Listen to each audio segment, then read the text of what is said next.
আসসালামু আলাইকুম। সবাই কেমন আছেন? আলহামদুলিল্লাহ, আশা করি আপনারা অবশ্যই ভালো আছেন। আল্লাহর রহমতে আমিও ভালো আছি। আজকে আপনাদের সামনে নতুন একটা ভর্তার রেসিপি নিয়ে আসলাম। সেইটা হচ্ছে লাউয়ের খোসার ভর্তা।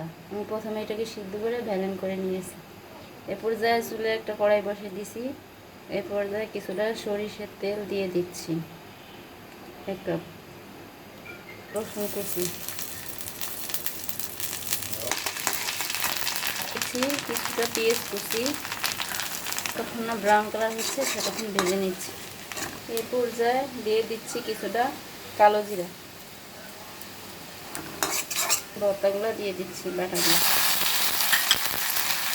তখন দিয়ে দিচ্ছি স্বাদ মতো নাড়াচাড়া করতে হবে।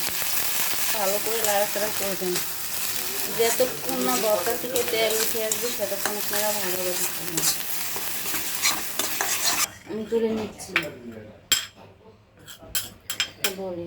যদি আমার এই ভর্তাটা আপনাদের ভালো লেগে থাকে তাহলে আমাকে লাইক কমেন্ট শেয়ার করে আমি বিদায় নিচ্ছি নতুন নতুন ভিডিও থেকে।